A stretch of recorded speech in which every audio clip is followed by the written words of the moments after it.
Voilà, chers amis, je vous avais promis de faire une vidéo sur les apparitions d'Akita, qui sont des apparitions fondamentales. Parce que, comme vous le savez, peut-être à travers aussi le documentaire de Pierre Barnérias, qu'il a fait sur M et le troisième secret, il montre en fait que ce troisième secret de Fatima, la Vierge l'a révélé à Akita. Pour le cardinal Ratzinger, futur pape Benoît XVI, les messages de Fatima et d'Akita sont essentiellement les mêmes.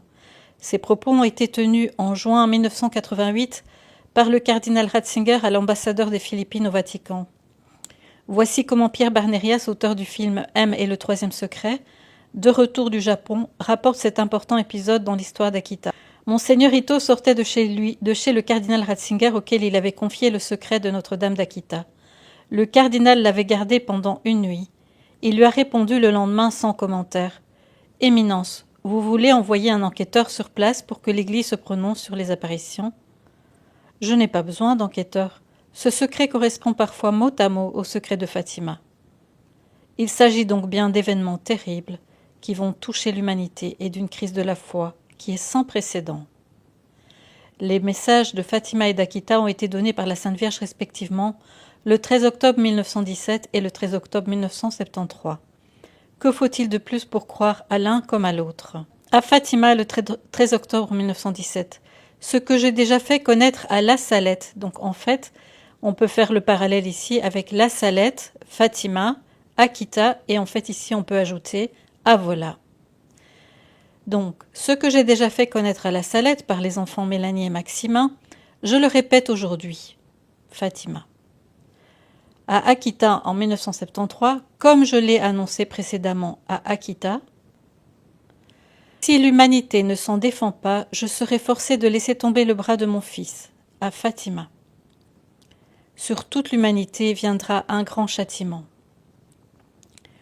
Et là elle dit à Akita, à maintes reprises je me suis efforcée d'apaiser la colère de Dieu. Si les hommes ne se convertissent pas, le Père laissera tomber sur toute la race humaine un grand châtiment. À Fatima, Dieu punira les hommes plus durement et plus sévèrement qu'il ne les a punis par le déluge. À Akita, sans aucun doute, ce sera une punition terrible, plus grave que le déluge, telle qu'on n'en a encore jamais vu. À Fatima, du feu et de la fumée tomberont du ciel et les eaux des océans se transformeront en vapeur. À Akita, le feu tombera du ciel. À Fatima, les grands et les puissants périront tout autant que les petits et les faibles. À Akita, par ce châtiment, une grande partie de l'humanité sera anéantie.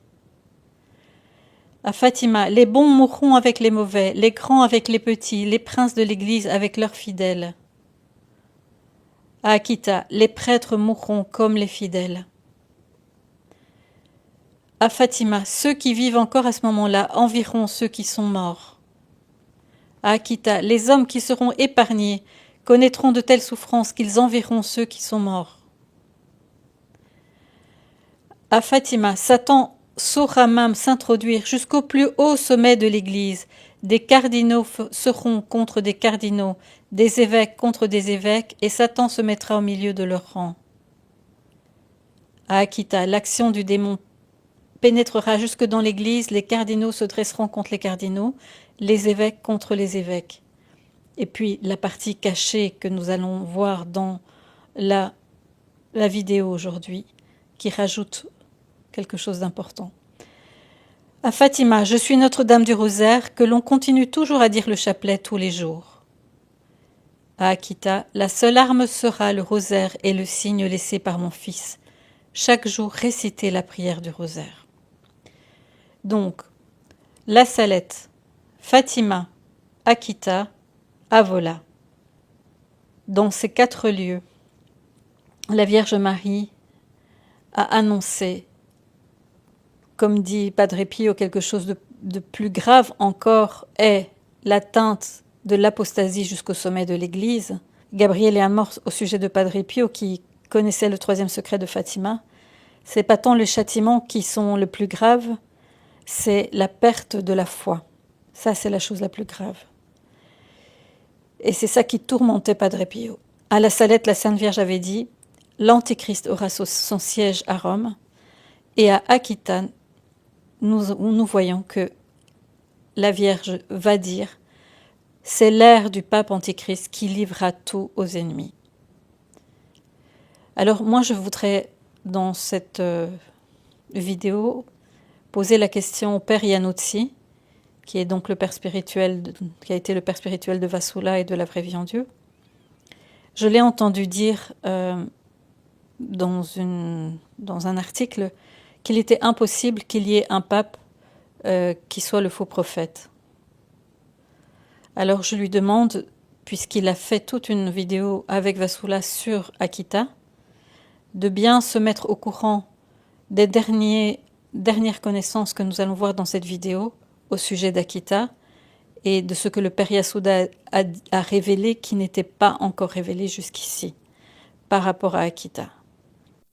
Alors je vous traduis d'abord ce passage d'une vidéo qui est sortie il y a un an sur une chaîne anglophone qui interviewait le Père Elias Meri, et je vais vous traduire ce qui est dit au sujet de ce qui se trouve dans les messages d'Akita et qui a été caché jusque récemment. Je pense que je ne sais pas si la sœur a quelque chose de plus à ajouter. Elle était simplement l'instrument qui a donné le message. Mais ils sont tombés sur ce livre du père Yasuda, qui est donc le père spirituel de Sœur Sasagawa. C'est un livre d'environ 386 pages. Ils l'ont ouvert, l'interprète japonais a ouvert le livre. L'interprète n'était pas catholique, donc il ne s'est jamais vraiment tourné vers le livre pour le regarder. Ils l'ont reçu récemment lors de leur dernière visite. Ils sont allés chercher le livre et ils ont simplement ouvert et il a mis son doigt et il a trouvé l'endroit exact où le père Yasuda parle du signe laissé par son fils. Le père Yasuda a ceci à dire sur ce livre qui est donc ici, on voit le nom du livre en japonais. Donc ce livre en japonais a été publié il n'a jamais été traduit en anglais. Et le père Yasuda a vécu jusqu'à 97 ans. Il est décédé en novembre 2013. Certains ont dit qu'il était en odeur de sainteté. C'est donc une figure très importante. C'était lui, comme j'ai dit, que l'évêque Ito a dit de lui qu'il était l'explicateur officiel du message d'Akita. Donc le père spirituel de Sœur Sasagawa. C'était lui qui était censé éclairer la religieuse si elle avait des confusions dans l'interprétation des messages. Notre-Dame lui avait dit d'aller voir ses supérieurs et il était son supérieur à cet égard. Judas et le dernier pape vont vendre Jésus à l'ennemi. Donc l'ère du pape antéchrist sera bientôt là. Peu importe à quel point nous nous inquiétons, nous ne pouvons pas empêcher cela et nous ne pouvons rien y faire. Nous devons défendre correctement notre foi. Donc je trouve intéressant la façon dont il dit que nous devons réagir. Il n'y a rien que nous puissions faire. Peu importe que nous nous inquiétions, nous ne pouvons pas l'empêcher. Nous devons défendre notre foi. Le troisième message du 13 octobre 1973 dit que diverses catastrophes se produiront, telles que des incendies tombant du ciel, et qu'à ce moment les armes qui nous resteront seront le rosaire et le signe laissé par son Saint-Fils. Le père Yasuda écrit « Si vous demandez à Sœur Sasagawa quel est ce signe laissé par son fils ?» Le signe laissé par son fils, c'est le signe combiné de la communion et de la croix. En d'autres termes, nous recevons la communion qui est le fruit de la rédemption. C'est le fruit du sacrifice de la croix. Maintenant, nous avons tendance à séparer la croix de la communion, mais l'un et l'autre sont liés. La communion n'est pas valide à moins que nous avalions notre croix, que nous portions notre croix. En d'autres termes, la Sainte Communion est si intimement liée au sacrifice de la croix qu'en recevant la Sainte Communion, nous devons aussi recevoir la croix. Nous devons être prêts à accepter la croix et la souffrance. C'est une traduction approximative laissée par l'interprète japonais qui n'était pas catholique. Donc, le rosaire de Notre-Dame et la Sainte Eucharistie sont les deux piliers qui nous guideront pendant cette tempête. Judas et le dernier pape vont vendre Jésus à l'ennemi. Ce sera l'ère du pape antichrist qui viendra bientôt. Si la sœur avait dit cela elle-même, elle aurait été sévèrement punie. Mais comme c'est le père Yasuda âgé qui avait environ 90 ans quand il a écrit ce livre et qui est mort à 97 ans et qui a demandé que tout ça soit publié après sa mort, voilà. Donc nous savons seulement maintenant, 50 ans après, la teneur du message de la Vierge Marie à Akita sur un pape antichrist. Alors les apparitions d'Akita sont reconnues. Juste avant sa retraite à un âge vénérable, l'évêque d'Akita, l'évêque Shōryu Ito, en consultation avec le Saint-Siège, a écrit une lettre pastorale dans laquelle il a reconnu comme étant authentiquement des apparitions de la Mère de Dieu, l'extraordinaire série d'événements qui ont eu lieu de 1973 à 1981 dans un petit couvent laïque de son diocèse à Akita au Japon. Donc c'est en 1984 qu'elles ont été officiellement reconnues. Voici les propos que le futur pape Benoît XVI tint, Monseigneur Éminence. Vous voulez envoyer un enquêteur sur place pour que l'Église se prononce sur les apparitions. Je n'ai pas besoin d'enquêteur. Ce secret correspond parfois mot à mot au secret de Fatima. Alors vous avez ici Sœur Sasagawa. Et Sœur Agnès Sasagawa Katusoko, elle naît dans une famille bouddhiste. C'est une jeune fille qui a de graves problèmes de santé, mais est miraculeusement guérie par de l'eau de Lourdes, du Lourdes japonais. C'est une reproduction de la grotte de Lourdes qui a été faite par Saint Maximilien Kolbe. Et suite à cette guérison, elle développera une amitié avec l'infirmière qui la soigne et qui lui offrira des cloches de Nagasaki et qui finira par la convertir au christianisme. Elle va demander le baptême et elle reçoit un premier message le 6 juin 1973. C'était un appel à la prière et au sacrifice pour la gloire du Père et le salut des âmes. « Ma fille, dit la Sainte Vierge, ma novice, tu m'as bien obéi en te détachant de tout. L'infirmité de ta surdité te fait-elle souffrir? Tu guériras certainement. Sois patiente, c'est la dernière épreuve. La blessure de la main te fait-elle mal? Prie en réparation pour tous les hommes. Toutes les filles qui sont ici, prises une par une, sont pour moi précieuses comme la prunelle des yeux. Récites-tu de tout ton cœur la prière des servantes de l'Eucharistie? Si tu veux, nous allons la réciter ensemble. Ô Jésus, qui êtes réellement présent dans l'Eucharistie, je joins mon cœur à votre cœur adorable, immolé en perpétuel sacrifice sur tous les autels du monde, louant le Père et implorant la venue de votre règne, et je vous fais l'oblation totale de mon corps et de mon âme. Daignez utiliser cette humble offrande comme il vous plaira, pour la gloire de Dieu et le salut des âmes. Sainte Mère du ciel, ne permettez pas que je sois jamais séparée de votre divin Fils, et gardez-moi toujours comme votre propriété. Amen. Ensuite, la Vierge Marie lui dit « Prie beaucoup pour le pape, les évêques et les prêtres. Depuis le jour de ton baptême jusqu'à aujourd'hui, tu as beaucoup prié pour eux. Oui, sans jamais l'oublier, tu as persévéré dans la prière à leur égard. Désormais, continue à prier encore beaucoup, beaucoup. Parle à ton supérieur de ce que je te dis aujourd'hui, et fais comme il te dira. Ton supérieur en ce moment demande qu'on prie avec ferveur. » Le deuxième message, elle le reçoit le 3 août 1973. Il a été un appel à la prière, à la pénitence et à de courageux sacrifices pour adoucir la colère du Père. La Vierge Marie dit à Sœur Sasagawa, « Beaucoup de gens dans le monde affligent le Seigneur. Je désire des consolateurs pour lui. Mon fils et moi, nous désirons des âmes qui fassent réparation par leur souffrance et leur pauvreté, pour les pécheurs et pour les ingrats, afin d'apaiser la colère du Père céleste. Pour faire comprendre combien il est irrité contre ce monde, le Père se prépare à laisser tomber sur toute l'humanité un grand châtiment. À maintes reprises avec mon fils, je me suis efforcée d'apaiser la colère du Père. J'ai pu arrêter cette colère avec les souffrances de la croix de son Fils, en lui montrant son sang et en lui offrant la cohorte des victimes, âme très aimante, qui console le Père. La prière, la mortification, la pauvreté, les actes qui exigent sacrifice et courage, peuvent apaiser la colère du Père. Tout cela, je le désire aussi de ta communauté. Et en honneur la pauvreté. Demeurant dans la pauvreté, convertis-toi. Prie en réparation des ingratitudes et des injures d'une multitude d'hommes. Elle reçoit ensuite le troisième message en octobre, le 13 octobre 1973. Vous remarquez, 13 octobre, même date que Fatima. Voici le troisième message donné à Sœur Sasagawa le 13 octobre 1973, qui est jour anniversaire de la dernière vision du miracle de Fatima. Comme je vous l'ai dit, si les hommes ne se repentent pas et ne s'amentent pas par eux-mêmes, le Père infligera un châtiment terrible à toute l'humanité. Ce sera un châtiment plus grand que le déluge, comme on n'aura jamais vu auparavant. Un feu tombera du ciel et va faire disparaître une grande partie de l'humanité, les bons comme les mauvais, n'épargnant ni les prêtres ni les fidèles.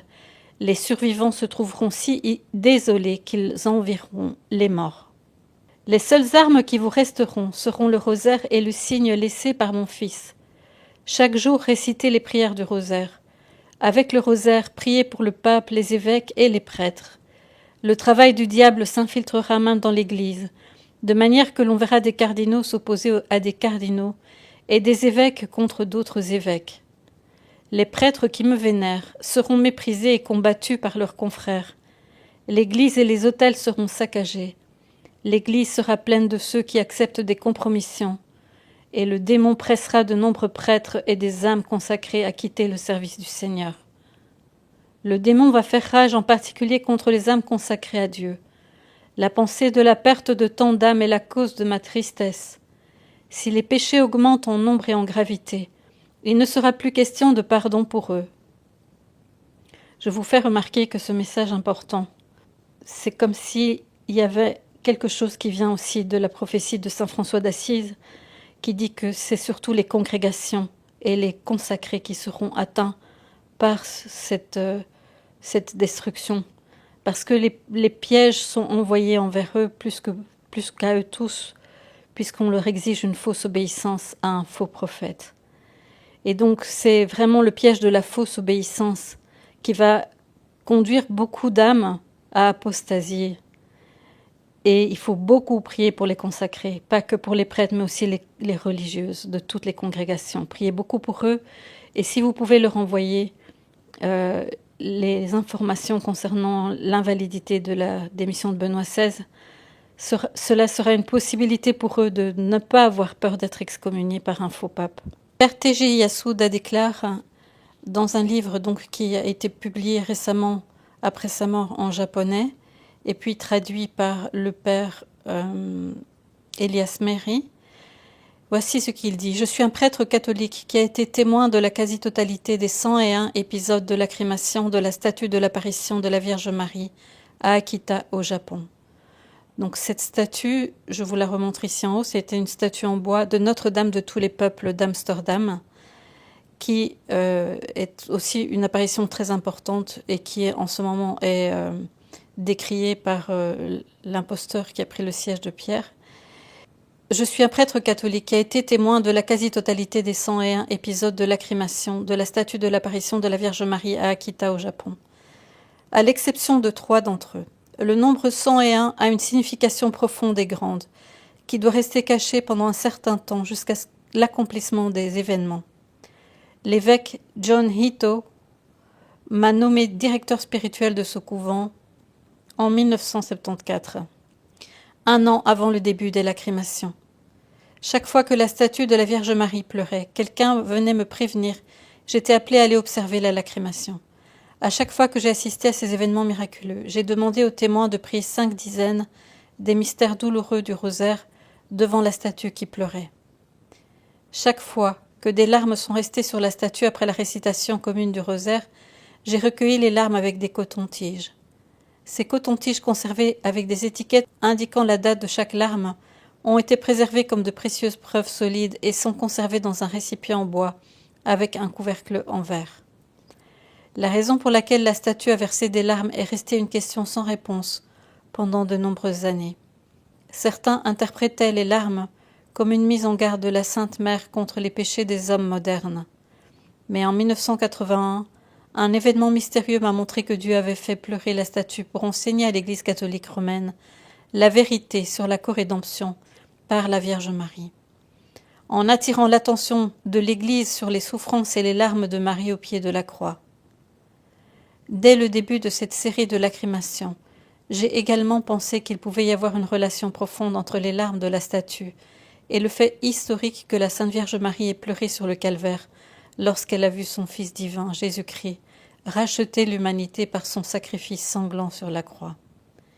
Jusqu'à ce que cette compréhension soit confirmée et me soit donnée après qu'un ange ait expliqué la signification profonde des 101 lacrymations de la statue à sœur Agnès Katsuko Sasagawa, l'une des religieuses du couvent. Sœur Agnès a immédiatement couru à mon bureau pour me communiquer le message angélique qui avait suivi l'apparition et qui confirmait ce que je pensais. Mais ce message devait rester caché car il était lié à un événement très grave pour l'Église catholique. L'arrivée d'un faux pape, un pape antichrist, qui, comme Judas, vendrait Jésus et l'Église catholique aux ennemis et ridiculiserait le rôle de notre mère en tant que corédemptrice. C'est ce que nous lisons dans le livre Akita du père Yasuda, dont la publication est restée cachée et qui a été écrit en japonais. Cependant, le père Elias Meri a pu récupérer une copie en japonais et l'a lui-même fait traduire en anglais. Un pape qui ridiculiserait le rôle de notre mère en tant que corédemptrice. Lors de l'homélie pour la célébration de la fête de Notre-Dame de Guadalupe dans la basilique Saint-Pierre le 12 décembre 2019, le soi-disant pape François a eu des paroles méprisantes envers un titre donné à Marie par la tradition de l'Église. Pour le soi-disant pape, seuls ces titres touchent à l'essentiel, tandis que beaucoup d'autres, tels que ceux donnés dans les litanies de Lorette, sont davantage le reflet de la piété populaire. En revanche, il écarte résolument le titre de corédemptrice. Fidèle à son maître qui est son fils, l'unique rédempteur, elle n'a jamais voulu prendre, disait-il, pour elle quelque chose de son fils. Elle ne s'est jamais présentée comme corédemptrice. À la fin de cette homélie prononcée la veille du 50e anniversaire de son ordination sacerdotale, il ajoute « Lorsque l'on vient avec des histoires selon lesquelles il faudrait la déclarer ceci ou faire cet autre dogme-là, ne nous perdons pas dans un non-sens. » Telle est la traduction de Zénith, agence de presse proche du Saint-Siège. Un autre site de langue anglaise et de même tendance traduit « Ne nous égarons pas dans une folie ». L'original en espagnol « Ne nos perdamos en tonteras » se traduit exactement « Ne nous perdons pas dans ces bêtises, ces sottises et ces sornettes ».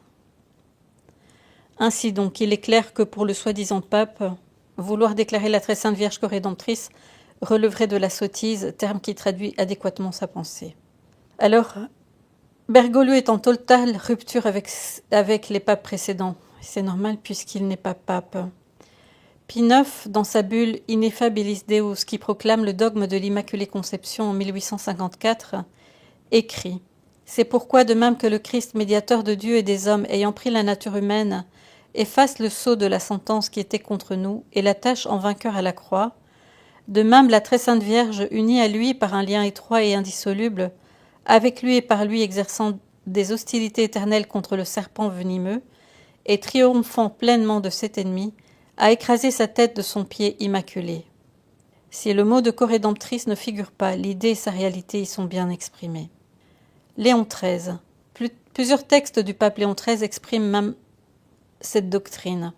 Ainsi, dans l'encyclique Supremi Apostolatus Officio de 1883, Léon XIII écrit « En effet, la Vierge, exempte de la souillure originelle, choisie pour être la mère de Dieu, et par cela même associée à lui dans l'œuvre du salut du genre humain, jouit auprès de son Fils d'une telle faveur et d'une telle puissance que jamais la nature humaine et la nature angélique n'ont pu et ne peuvent les obtenir. » Dans une encyclique sur le rosaire, Iucunda Semper de 1894, le même pape Léon XIII enseigne « Auprès de la croix de Jésus se tenait debout Marie, sa mère, laquelle, émue pour nous d'une immense charité, afin de nous recevoir pour fils, offrit elle-même volontairement son fils à la justice divine, mourant en son cœur avec lui, transpercé d'un glaive de douleur. » Dans la Constitution apostolique Ubi Primum de 1898, sur la confrérie du rosaire, il dit ceci. « Dès que par le plan secret de la divine providence, nous avons été élevés à la chair suprême de Pierre, spontanément la pensée nous est allée à la grande mère de Dieu et son associée à la réparation du genre humain. » Enfin, dans cette encyclique Adjunct Tricem Populi de 1895, Léon XIII donne l'expression la plus complète de cette corédemption en l'associant à la médiation universelle de Marie. Car de là, selon les desseins de Dieu, elle a commencé à veiller sur l'Église, à nous assister et à nous protéger comme une mère, de sorte qu'après avoir été coopératrice de la rédemption humaine, elle est devenue aussi, par le pouvoir presque immense qui lui a été accordé, la dispensatrice de la grâce qui découle de cette rédemption pour tous les temps. Et puis Saint Pie X, ce saint pape a également évoqué la doctrine de la corédemption dans sa célèbre encyclique Ad Diem Illum de 1904 pour le cinquantenaire de la proclamation du dogme de l'Immaculée Conception. En 1904, la conséquence de cette communauté de sentiments et de souffrances entre Marie et Jésus, c'est que Marie mérita très légitimement de devenir la réparatrice de l'humanité déchue et partant, la dispensatrice de tous les trésors que Jésus nous a acquis par sa mort et par son sang. Le Saint-Pape souligne à son tour le lien entre la corédemption et la médiation universelle. Durant le pontificat de ce glorieux pape, un décret du Saint-Office du 26 juin 1913 a loué l'habitude d'ajouter au nom de Jésus celui de sa mère, notre corédemptrice, la bienheureuse Vierge Marie. La même congrégation a accordé une indulgence pour la récitation de l'oraison dans laquelle Marie est appelée corédemptrice du genre humain, le 22 janvier 1914. Benoît XV, à son tour, a clairement parlé de cette doctrine dans sa lettre Inter Solidatia. En s'associant à la passion et à la mort de son fils, elle a souffert comme à en mourir, pour apaiser la justice divine. Autant qu'elle le pouvait, elle a immolé son fils de telle façon qu'on peut dire avec raison qu'avec lui elle a racheté le genre humain. Et pour cette raison, toutes les sortes de grâces que nous puisons dans le trésor de la rédemption viennent à nous, pour ainsi dire, des mains de la Vierge douloureuse. Pie XI dit ceci dans sa lettre Exploratares du 2 février 1923, dans laquelle il livre cette belle louange à la Mère du Ciel. Celui-là n'encourra pas la mort éternelle, qui jouira surtout à son dernier moment de l'assistance de la très sainte Vierge. Cette opinion des docteurs de l'Église, confirmée par le sentiment du peuple chrétien et par une longue expérience, s'appuie surtout sur ce fait que la Vierge douloureuse fut associée à Jésus-Christ dans l'œuvre de la rédemption. Au pèlerin de Vicenza, en 1933, Pie XI dit ceci : « Le Rédempteur se devait par la force des choses d'associer sa mère à son œuvre. C'est pourquoi nous l'invoquons sous le titre de co-rédemptrice. » Mais surtout, Pie XI est le premier pape à utiliser le terme de co-rédemptrice. Dans son radio-message aux pèlerins de Lourdes pour le jubilé de la Rédemption, il fait cette prière : « Ô Mère de piété et de miséricorde, qui assistiez votre doux Fils tandis qu'il accomplissait sur l'autel de la croix la rédemption du genre humain, comme co-rédemptrice et associée de ses douleurs, conservez en nous et accroissez chaque jour, nous vous en prions, les précieux fruits de sa rédemption et de votre compassion. » C'est le 29 avril 1935.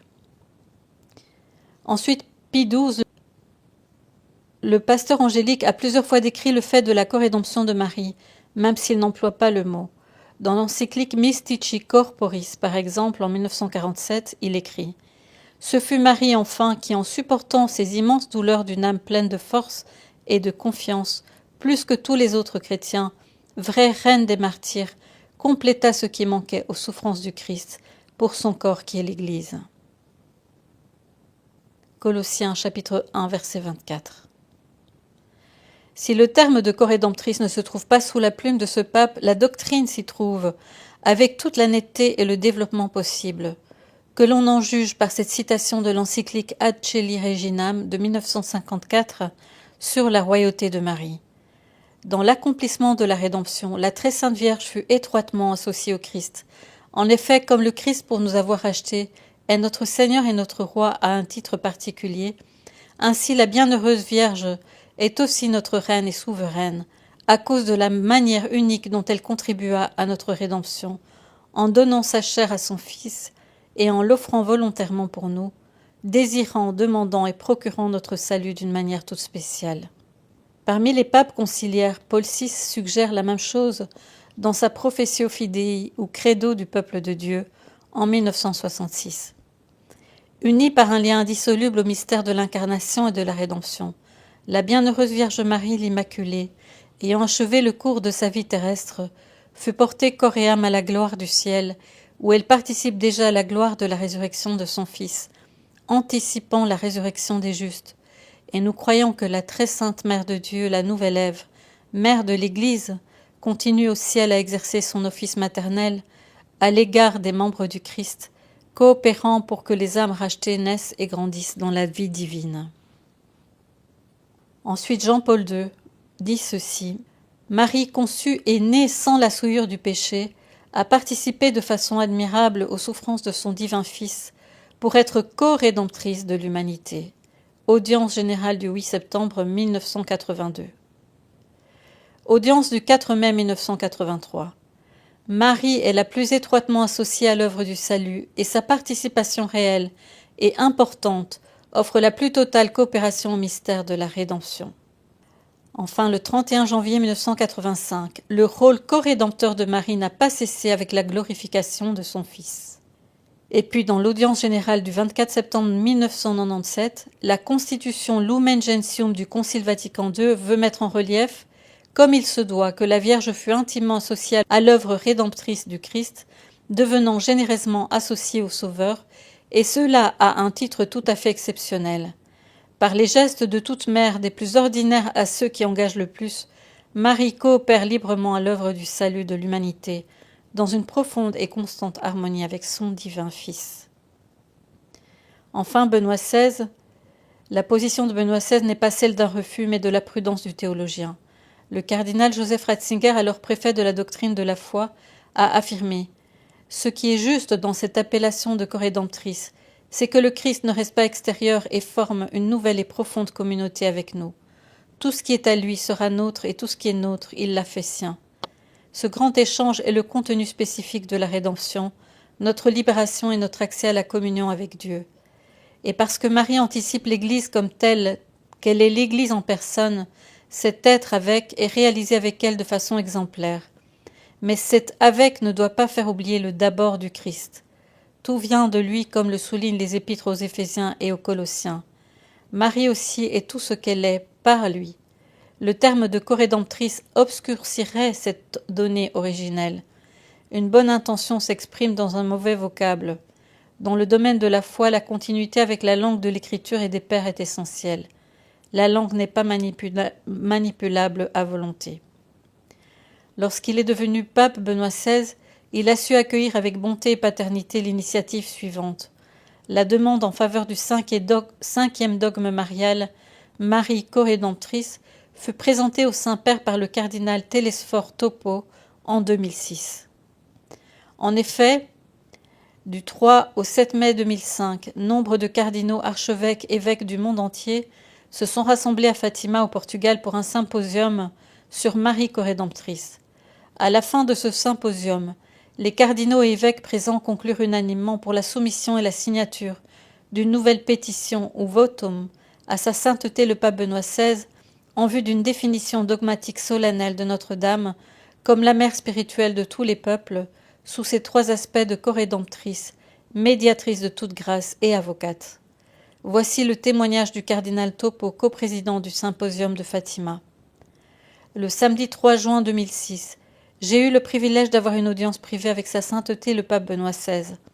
En demandant cette audience, mon intention première était de présenter au Saint-Père les actes des exposés théologiques du symposium de Fatima 2005 sur la corédemption de Marie, ainsi que le votum écrit en latin et signé par un nombre significatif de cardinaux et d'évêques qui requièrent la solennelle définition papale de Notre-Dame comme mère spirituelle de tous les peuples, corédemptrice, médiatrice de toute grâce et avocate. Durant nos 15 minutes d'audience, le Saint-Père a reçu le votum et les actas avec un vif intérêt. Il fut surpris que tant de cardinaux et d'évêques aient signé le votum. Il examina alors brièvement le texte des actas et dit qu'il voulait lire les actas avant de les transmettre à la Congrégation pour la doctrine de la foi pour examen comme le prévoit le protocole. Marie, écrit le futur Benoît XVI, est et demeure présente et active dans l'histoire actuelle. Elle est une personne qui agit ici et aujourd'hui.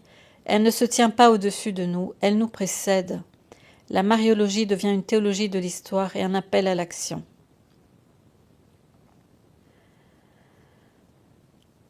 Alors, à Notre-Dame de tous les peuples à Amsterdam, justement, la Vierge Marie demandait ce dogme de Marie corédemptrice.